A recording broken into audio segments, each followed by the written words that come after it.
Welcome, everybody. My name is Vanessa, and we are here at the Rekla Learning Studios to do our micro training session. So this won't take too long. Not a lot of time out of your day, but we are going to talk about today something that's probably very familiar to teachers. It's a rather common practice: think, pair, share. But I want to talk about this because oftentimes think, pair, share is either not done correctly or it's just misunderstood. When it doesn't work, teachers will say, oh, I tried think, pair, share, but it didn't really change anything. The students really didn't really get it. It's not because the students weren't talking too much or they didn't understand the concepts. It's because they didn't have time to think first. So the whole structure, the foundation of this particular activity is thinking, which is connected to many of our sessions where I've talked about reflection, because reflection is what connects those dots, right? That's where the light bulbs go on in the students' heads. And the only way that can happen is through thinking. So thinking, this is a thinking routine before it's a speaking routine. So we're not wanting them to get to the end where they're sharing.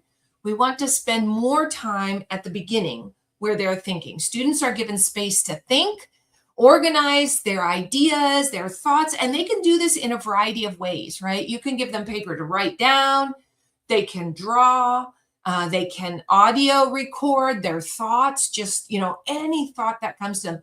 Giving them the freedom, the autonomy to just simply think about the concept that they're learning or you're working with them on, and help them to build confidence before sharing with others.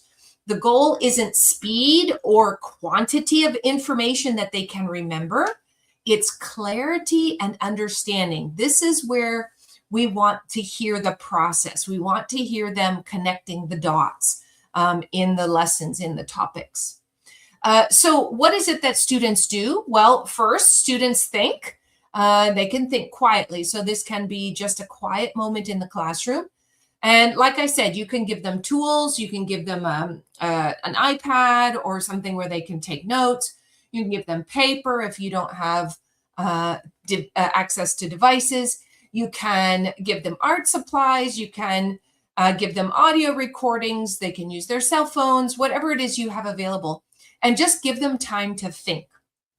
Then this is pretty important. This is where we really need to know our students.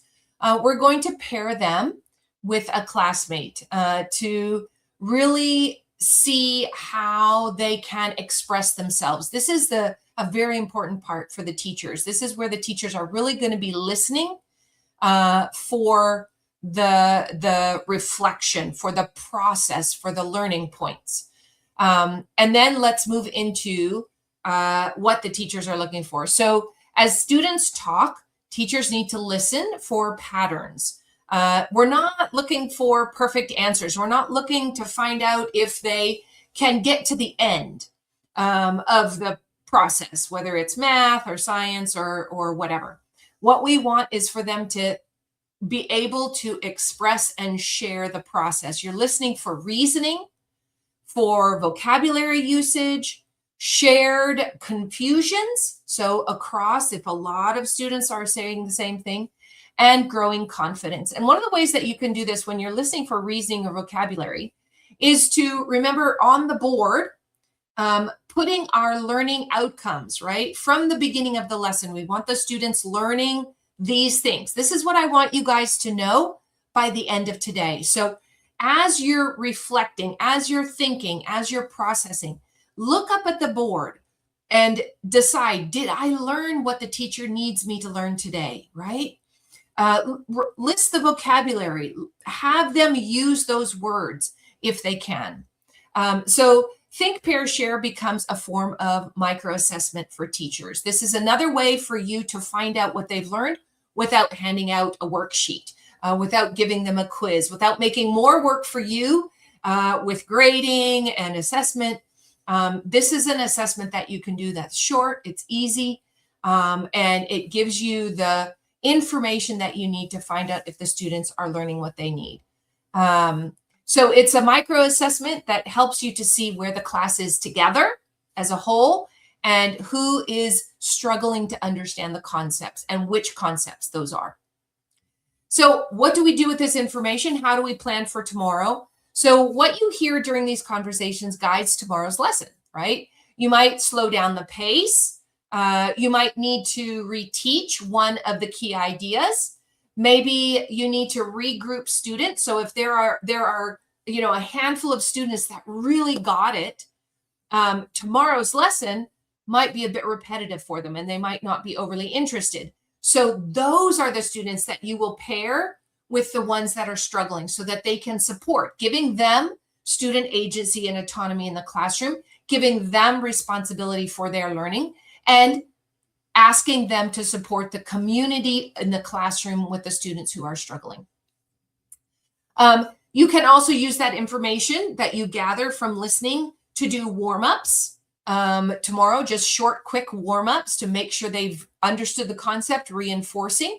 You can use it during circle time integration discussions, that kind of thing. So the next lesson is already planned and inside today's conversations. So Think, Pair, Share isn't about getting students to talk more. It is about helping them think better. I think a lot of teachers think of this as think, pair, share, right? And they really want to get to that share part. And my recommendation and my suggestion is to step back from the share. That's not the most important part. It's the thinking. That's the most important part.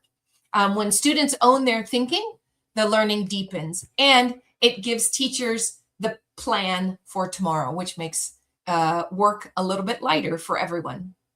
So that's my micro training session for today. I hope you enjoyed it. Let me know in the comments if there's anything you would like me to focus on for a micro training that you're curious about, want to know the Finnish perspective from, and I'll be glad to do that.